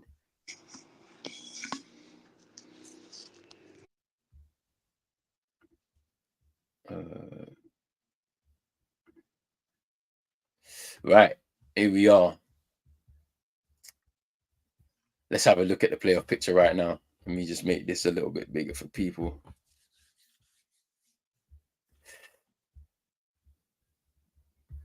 And here we are. Let's start with the West. Nuggets at the number 1 seed, with a current potential matchup of either the Warriors, the Lakers, the Suns, or the Kings. Interesting. Now, as one of those teams, I don't think that they were looking to face the Denver Nuggets, defending champions, in round 1 of the playoffs. But if that was to happen, which one of those teams do you think would be the best matchup for the Nuggets? Or in the other direction, which teams do you reckon will be able to potentially take them down in a 7-game series in a shock result potential? Probably, I want to give it to the team that we're talking about, like the last team we was just talking about. I mean, they've been there, they've done that, but is it the championship Warriors gonna show up? Like, what are we gonna get? Is Steve Kerr gonna get in his bag, or is he just gonna be rubbish? I would give it, for me, I don't think anybody's beating Denver. But if I have to pick, just for pick's sake, I'll give it to the Warriors. The Lakers, I don't know, man. Denver got their number. Would you give any equity to Phoenix if healthy? The Suns. The Suns, if Yeah. they were Suns healthy, ain't beating the Suns ain't beating a fly. I can't lie. In a playoff setting with all three of them healthy, they could do something to them. They could. No. Just They haven't might not even make the play-ins, bro. It's a rocky road for those guys in each of those playing positions, for sure. You look at the Lakers, obviously you have AD versus Jokic as an interesting matchup. LeBron there, healthy. They've got a bit of size as well. I remember last stream I kind of saw something on Twitter, and it was about Jared Vanderbilt and Gabe. Now since then, I believe Darvin have said that they're close to coming back. So what I saw last week wasn't very truthful. I apologize for that on my part, but yeah, apparently they're close to coming back. They've got a bit of size on defense in the wing position, so some people could say potentially they might match up well as a defensive matchup. Who knows? But it's hard to stop guys like Jokic. Michael Porter Jr. is shooting out of the gym right now. He is absolutely lacing. Jamal Murray, of course, and many others. So in terms of those guys, like what Chino said, I don't think any of those guys can currently beat the Denver Nuggets if they're playing to the best of their abilities. But in terms of matchups, I think you can pick the Lakers as an interesting matchup itself. Phoenix, I'm not very high on them as a team, but no doubt when the three of Booker, Beal, and Durant are playing well to a certain extent, they are a threatening outfit. It's just about what the other guys around them are going to do, and if those core three players can stay healthy as well. Sacramento, I don't think it's interesting, right? Because I think they were the 3 seed last year. Yeah, right now they are the 8th seed in the Western Conference. Not to say they're having a significantly worse season in terms of wins and that stuff. So I think they won 48 games last year, and they're on 43 now, 42. So they're kind of on pace to have a kind of similar season as they did record-wise. But it's just the rest of the Western Conference have either caught up or exceeded them in terms of performances. So it's always that question of whether they can translate the roster that they have into winning. What are you doing? Bro, I'm gonna blow your head off, bro. Leave me alone. Wait. Oh, hey. Man. No Diddy. Go ahead, CM. Hey, yeah, but nah. Well, yeah, it's always that question with Sacramento whether their roster can translate into winning against a Denver where you may have some deficiencies. I know guys talk about Domantas Sabonis. He recently broke the record for consecutive double-doubles in the season. So big ups to him. I know Chino was saying earlier, does his style of play translate to winning in the playoffs? We're not sure just yet. They might have to win a series or two to tell us the truth. Warriors, you want to believe in them, but championship experience, past experiences can only go so far. And with what they've given us this season, with what they've shown, there's not a lot of promise in the horizon for Golden State. Now looking at that number 2 seed, and it's gonna fluctuate a little bit because the Timberwolves and the Thunder they have the same record. There's obviously a tiebreaker happening in there. As a Timberwolves fan, for example, who would be the best scenario to face in round 1? would it be the Kings getting there so that you have a favorable type of matchup in a certain extent? Because you wouldn't want to face off against the Lakers potentially in a round one with LeBron and AD. Would they want the Warriors in a first round matchup where there's pressure there? You have to try and beat a team that were champions a couple of seasons ago only. Like, and you're facing off against Steph Curry, who's gonna definitely turn it up another level in the playoffs. What would be the Timberwolves' best case scenario or worst case scenario? I think this Timberwolves team should be looking at anybody and saying we want them. Honestly, because I'm looking at the guy that's spearheading this movement. I think it's the fourth time in franchise history that they've won 50 games or more in their 35 seasons that they've played. Anthony Edwards is a fearless player. Now, he may have not had the success as of yet in the playoffs, but if I'm looking at the identity of your star guy, you should want any team that comes to you because you're trying to prove a point.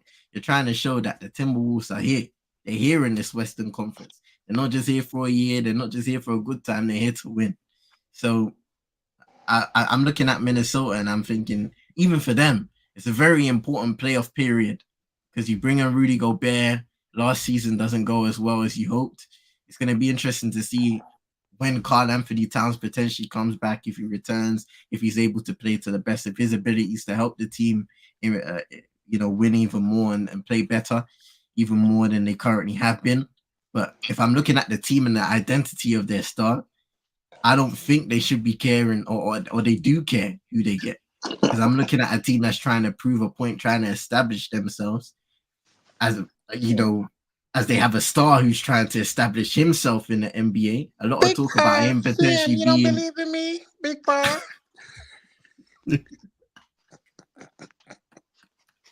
What do you mean Carlton Towns can't do it? I can do it on both hands. I'm the best big shooting guy in the game.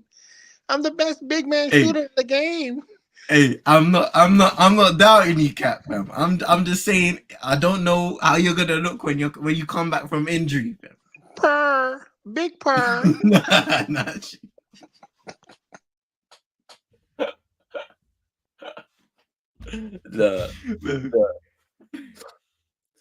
I can't lie.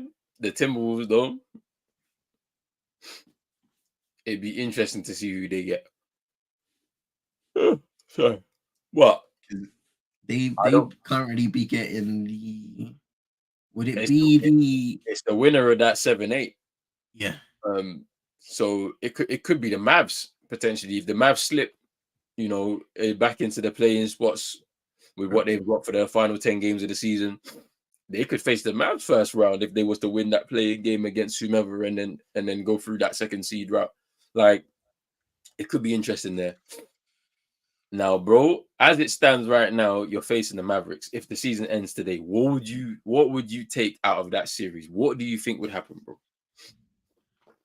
That's a tough series, man. Because when you look at the team and how it's currently constructed, you got two really good bigs in terms of production. Daniel Gafford, Derek Lively, who's really had a good rookie year. So those two guys, it's a difficult rotation to handle. The efficiency of Daniel Gafford when he's playing with a playmaker like Luka Doncic, even Kyrie, is built a good connection with those two bigs as well. I saw Kyrie, and whoever Rudy Gobert guarding, come set Kyrie that pick and get that switch. ISO all day. I'm calling an ISO for Kyrie. And get even for Luka and getting that pick, but Luka is much slower, which might give Gobert a better opportunity to block his shot. But Kyrie, oh my god, yeah, Rudy will get cooked. I can't lie. But yeah, like they have a good team out there, Dallas, and they're starting to put things together. Kyrie, Luka, they've really put it together as a backcourt tandem. Like I said, two decent bigs, and they have guys like Hardaway Jr. who can come alive on any given night.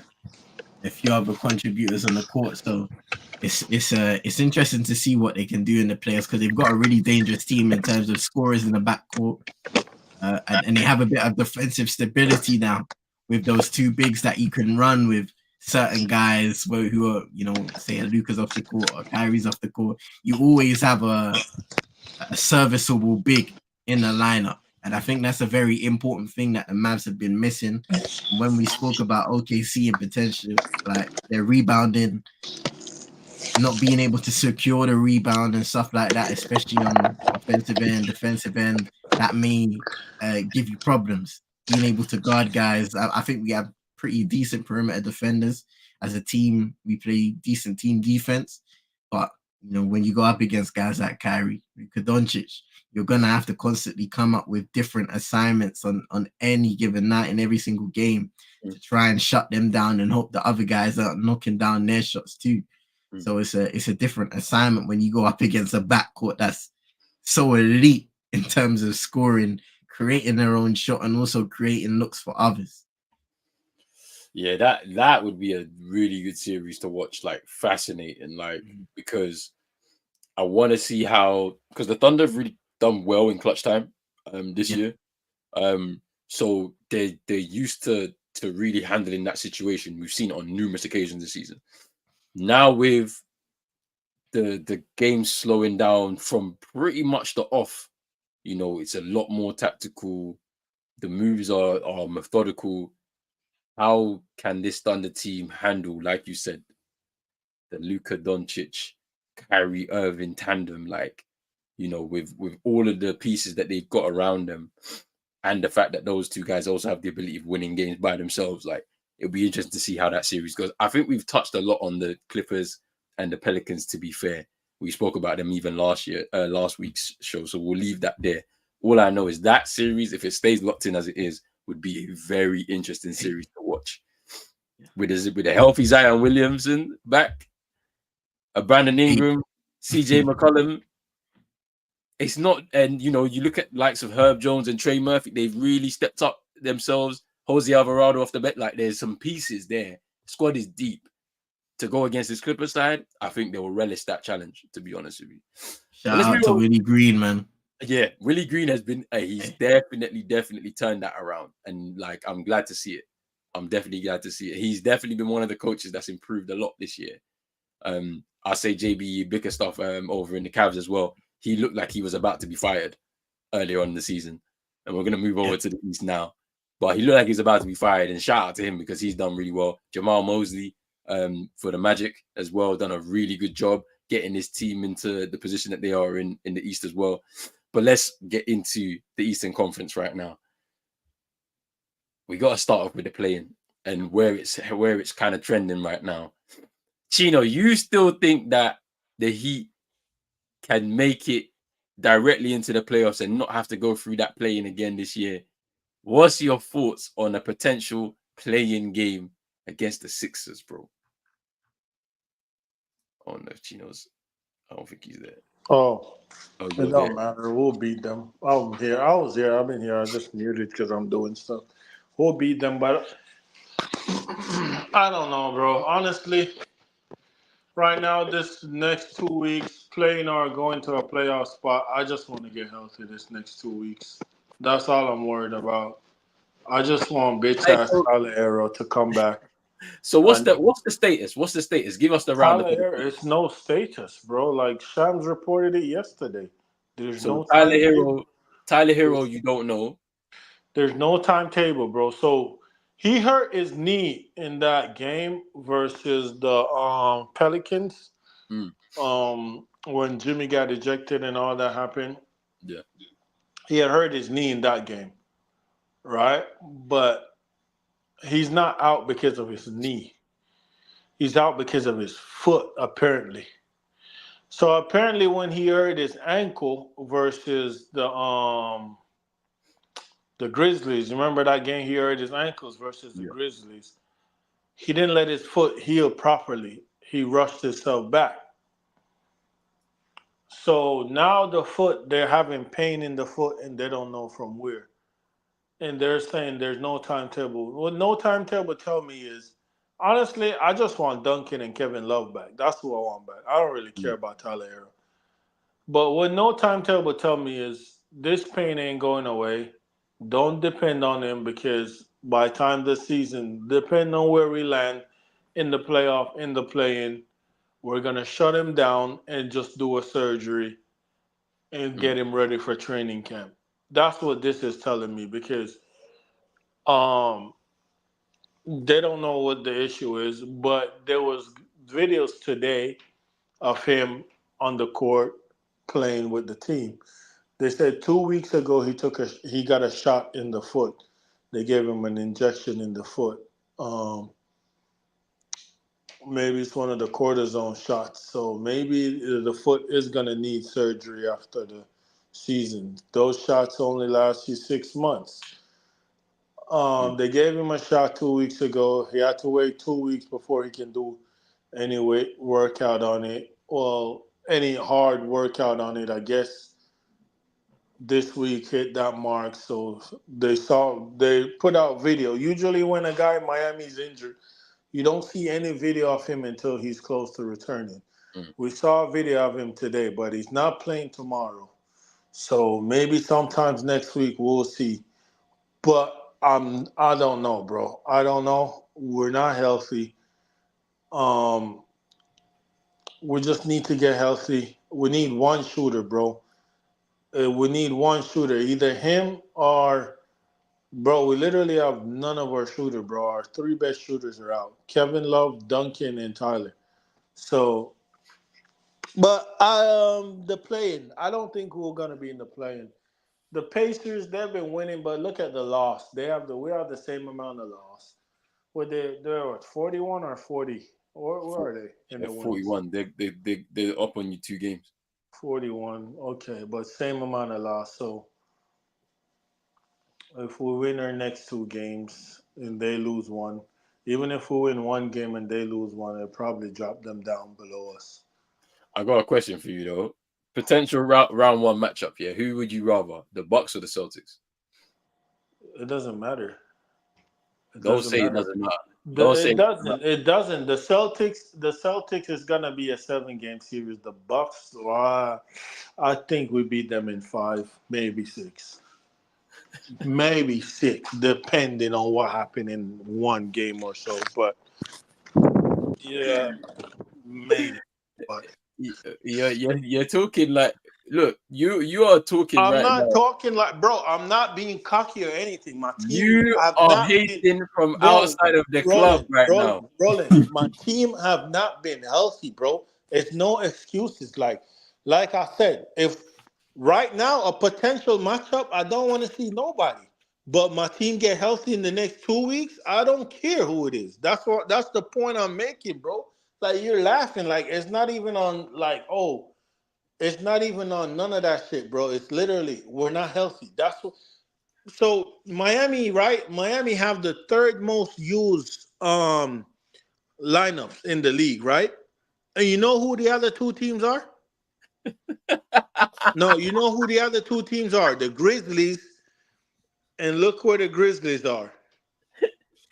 Hey, bro, the amount of different lineups the Grizzlies have had this season. And then look where they are, bro. And look at our record compared to their record, bro. That should show you, bro. Like what's Spo having to deal with, bro. We have not been healthy. That's the point. We have not been healthy. And, bro, at the end of the day, I don't care. You're the number 1 seed. You can make your jokes. You can laugh. We're at the outside looking in. You at the top. But here's the thing about being at the top. When you're at the top, there's always someone at the bottom looking to knock you off. The thing about it is that that's all good and stuff, but like this is not the same team as last year. That's all I'm saying. Hey, look what Miami's doing to Chino, fam. Look what Miami's doing to Chino. Stress, fam. Stress. I'm just saying, everybody wants to say what they want. Yeah, we lost against the Hawks. You know, we was up by 30 and we lost it in the last moments. Yeah, that's because I don't know why people looking at that. Because, bro, that's just us doing ISO ball. We already knew we was already clinched the East. Like, that's that little complacency creeping in. All they need to do is just wrap that in the bag, make sure that everybody is wrapped up, ready for the playoffs right now. Give some guys some rhythm, give some of the bench players a bit of production, let them get some feel of the games, and let's get ready for that round 1 game, whoever it is going to be. But I'm ready for this playoff run. I'm ready because this team have shown me on numerous occasions this season, if we lose, we always bounce back and we keep going and we just keep rolling. Like, people are going to talk about this 3-point shot, and when it doesn't fall, I have faith that even if it doesn't fall, they already know what the game plan is. I love the fact that Joe Mazzulla has been utilizing a lot of the games because we have been so far ahead of everybody to experiment as much as possible. Lineups, schemes, both on the offense and the defense too. I'm happy with what I'm seeing. We're ready. We are ready. Bring on whoever, bro. I'm ready for any of them, bro. I can't lie to you. But let's move on to that 3-6 game. The Knicks and the Pacers. What do you, man, think about that? Because it looks interesting. Right now, Knicks, we've mentioned, not healthy. They've lost a few of their key guys. The Pacers have not looked as good with Tyrese Halliburton's injury to his hamstring. He's rushed it back. The reason why he's rushed it back is because he wants to get the 55-game mark, make all NBA so he can get the Supermax. And unfortunately, it's been to his detriment because he hasn't looked as good since before the injury. And I hate that. I hate the fact that, you know, you're relying on the votes of people who are not necessarily linked to the game. They just watch the game. And your money's linked to it. And he's had to rush himself back because he knows that if I don't do this, it's going to be difficult for me potentially to get paid the way I want to be. Because he's going to have to really play very well for this Pacers team. And they're going to have to be challenging, essentially, you know, in the East for him to get that kind of money. Like, he wants that Supermax. He might not get it because, you know, the performances haven't been as up to scratch as, you know, they were at the start of the season. So, but anyway, what do you think about that 3-6 matchup between the Knicks and the Pacers? What kind of matchup is it for either of those teams? I think it's interesting. Obviously, the Pacers not the best defensive team, so you feel like in a playoff scenario, especially if their offensive players are not firing, they're gonna find it difficult to advance. When you look at the Knicks team, I think Mitchell Robertson returned last game for them. So he's played 1 game. He came off the bench, which is a positive for them. I think Isaiah Hartenstein has done a good job with him being out, but just having a healthy Mitchell Robinson back, hopefully he can kind of work himself back into match shape. It's going to be dangerous for them. They're waiting for the return of Julius Randle as well, who's been missing for quite some time now. And Jalen Brunson's kind of had to carry it carry the team somewhat to where they are right now. So I feel like the Knicks have an advantage against the Pacers, even with players missing. We'll see how long Julius Randle has in terms of games missed and stuff like that. So I'm not sure when he's kind of planning to return or when he'll be ready to return. But I kind of give the Knicks an advantage just because of the defensive frailties and guys like Tyrese Halliburton not really being their healthy selves, the guy that we saw in the play-in tournament prior to that at the start of the season. And that's been a shame, like just like you said, bro. But I think it will be an interesting matchup, round 1. And then what do you think about that 4-5? The Cavs versus the Magic looking very man. The Magic looked like a good team. Like at the start of the season, they were rolling. Obviously, they've kind of hit their level now, I believe. The Cavs, for example, have just steamrolled. They were looking like they were going to take that 2 spot away from the Bucks for a certain point in time, but they've fallen back as well. What do you guys think? Yeah, the Cavs are an interesting team. Donovan Mitchell, I don't know if he's returned yet, but he's definitely should be coming back soon or maybe getting reevaluated because he's been out a little bit. They've had a few niggles here and there, but they're definitely a team who probably want to take the next step, especially after their last playoff outing, not really being able to live up to the electric expectations of them. First and foremost, getting back into a playoff scenario and then getting into the playoffs and not really being able to handle the situation properly. So you have a little bit more experience under their belt.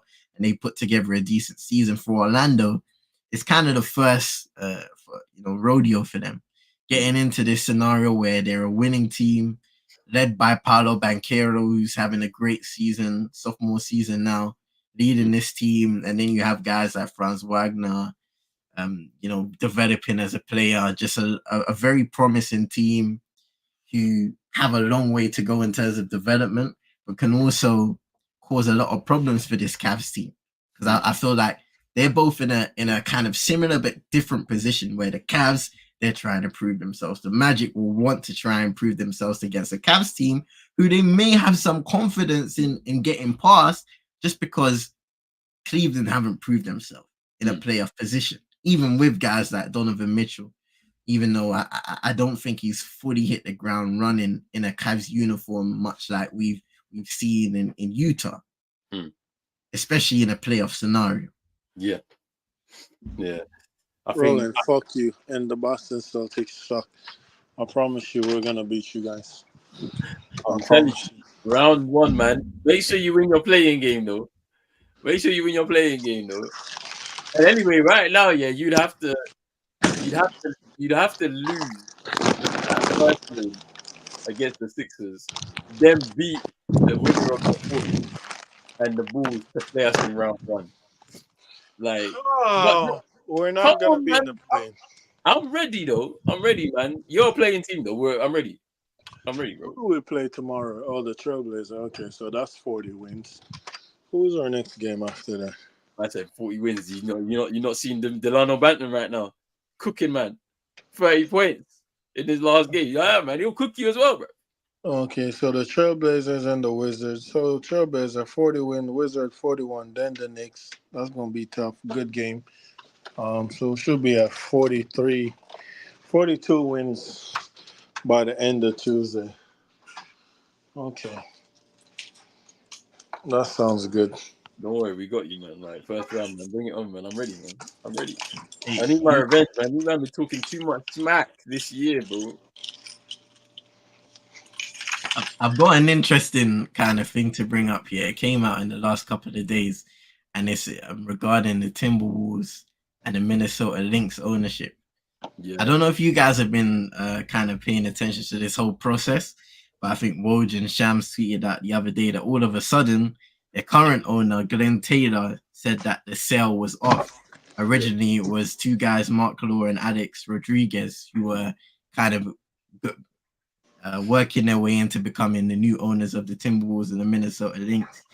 Glenn Taylor put out a statement kind of saying that things broke down. They weren't really doing their due diligence in regards to move the process forward. And then Luan Rodriguez's spokesperson released a statement saying, "We are disappointed with Glenn Taylor's public statements today. We have fulfilled our obligations, have all necessary funding, and are fully committed to closing our purchase of the team as soon as the NBA completes its approval process.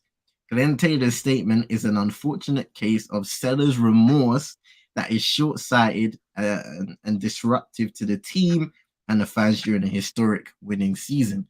So to kind of throw back in Glenn Taylor's face that you're having a bit of seller's remorse, maybe you regretted your decision in putting the Timberwolves for sale. It's a messy situation, because when you look at the Timberwolves, like they said in their statement, one of their most successful regular seasons. The Minnesota Lynx, they're not really good right now in the WNBA, but they're four-time champions overall in their history in that competition. So does that kind of put a cloud over both teams and what they can achieve, especially for the Timberwolves trying to ascend in the playoffs? Does that create problems internally? Think about it, with Big Purr leading, yes, but not with Anthony Edwards leading. I don't think he's gonna. I don't think it affects much, but it's like, to be honest with you, roster decisions are going to be interesting though for them moving forward, because their team is expensive. They've got 3 centers in their team essentially, right? And they take up a big chunk of the money that they pay. Like, they paid Naz Reid this offseason a lot of money. I can't remember what the figure was, but it was a lot of money. And he's a bench guy. You know, he's a rotation player. So it's like, he's a big key. Oh yeah. 3-year, 41,959,296. He's nice though. He's like he's a player. I can't lie. I don't remember what game I was watching. He was shooting it, bro. He was shooting. Like big man. He was shooting what? Yeah. You was shooting freeze, bro, not guns, bro. You was shooting freeze. I know you be rolling with John, them man. Listen, sure. Listen, I've had enough scenarios where I've been guilty by association in the past 2 years, bro. Leave me be, fam. Leave me be. But that scenario is pretty interesting. Like the owner deciding to back out of the deal, essentially, because and trying to lie. Yeah, the team is a playoff team now. Like not like, bro, the playoff make you money. That's extra ticket sales. It's the money. So that raises the value also. Maybe they were talking around $2 million, but that's the old Timberwolves. Like the old Timberwolves that wasn't winning. You know what I'm saying? Bottom of the West. Barely scrapping for the play-in. Now they're speaking of playing. Are they getting rid of that next season? How many more seasons? Like, because I saw he said he was getting rid of the play-in. They shouldn't. I don't think they should. Adam Silver. I think they should, bro. You either in or you out. 1 to 8, bro. He's messed up David Silver. Do you not like the play-in tournament? Well, I like it. I look. I think it does what it needs to do in terms of creating a little bit of buzz and in the early playoff period. And I think it has delivered. So I don't know. I don't see them moving away from the play-in structure because they shouldn't. I'm telling you. Chino's only doing this because he knows his team has to go and do this extra these extra games. Like, I think it's been a success. And I know early on there were people questioning, saying whoever made this decision, it wasn't good. And then when things played out now, a lot of people kind of ate their own words. I like it. But the thing about it, playing playoff or not, Miami have more success than the Celtics in the last 20 years. So let's not do this. Let's not do this. Well, right now, where are you? 7th. Let's not do this. 7th. And where were you last year? The top of the Eastern Conference? No, we weren't. We were second. So who was first? Second, it was the Bucks. Oh, the Bucks. Yeah. The year before that, where were you? I think we were second again. I don't think we topped the East. You topped the East. What are you talking about? Oh. You guys topped the East in last time. That time. Like I said, we've had injuries, and if we were healthy, it would have been at least number 2 or so. We would have been high in the standings, but it's not time for excuses. I'll see you in the playoffs. I will see you in the playoffs. Yeah, don't worry. Round 1, I'm ready. Hey, but how was you guys' fitness last year? What the Miami Heat, like in terms of availability? Did you have similar problems? It was the same thing. Okay. Jimmy missed a lot of games last season. And Dr. Miami is the team doctor for the Miami Heat, bro. It was the same thing. They might need to stop with that culture, talking about hardest working, wearing down the players, bro.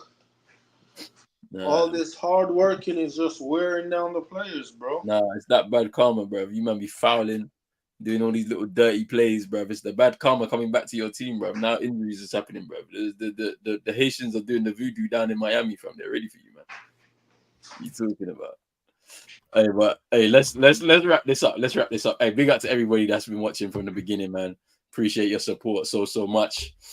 Hey, Chino, CM, let the people know where they can find you before we wrap this up, man. Come on, man. I'll let them know where they can find me. You won't be finding me on this channel next week. Tell you that. Why are you quitting, man? Because you're chatting too much shit, bro. Hey, Chino, I heard you're getting an extension in your contract, though, bro. A little pay rise, hosting duties. I know you've been wanting to host since the start of the year. Nah, negotiation broke down like the Timberwolves. I'll be here, people. Don't listen to me. David said I'm putting up next week. Yeah. David. Oh, David pulling up next week? Next week. All right, cool. Oh, actually, I cannot be here next week. Oh, hold on. Next week, Thursday, I'm going to Hawaii. The 4th. Next week is the 4th. Hey. You're going back to Hawaii, bro. What's going on? Yeah, for 2 months. Oh, yeah. Oi. Yeah, I'm going on leave, so I'm going to watch my team win the championship in Hawaii. hey, enjoy that, man. Enjoy that, bro. Yeah, winning nothing, bro. Okay. You're going to be out of the deal. Be out round 1, bro. We're sending you home, bro. All right. If you catch us in round 1, we're sending you home. If you catch the Bucks in round 1, they're sending you home. You think Giannis is going to allow that to happen this time? He's not happening. It's not happening, bro. Demon You want to bet? Bro. Oh, they invited him to the game. Dave. They invited OG to the game. I ain't fresh. My fit ain't fresh. Hey, who's my favorite fresh, bro? You ain't seen the video? No, I see. Yeah. Hey, what happened, fam? They were clowning this old head about his outfit. Some girls, and it blew up. And talking about his fit wasn't fresh, but his fit was fresh. It was an old head fit. It blew up. So you know when things blew up, everybody saw. I guess the Pelicans invited him to the game. Okay. Say no more. I just seen the picture you took with Bobby Portis, fam. Yeah. He said my fit ain't fresh. Bro, I don't know why I'm But going with people. anyways, wrap it up, man. Rolling. Pause. Hey, big up to Big Tusker hand as well, man. Big up Big Tusker hand. No Diddy though. No Diddy. Yeah, bro. But look, hey, people, big up to everybody that's come in, man, from the beginning. Thank you to Chino, to CM, as always, coming through, discussing these hoops. Make sure you're hitting that like button, subscribe button as well if you're new. We're back next week, so make sure you stay tuned for all of that good stuff right there. We're out, people. Peace.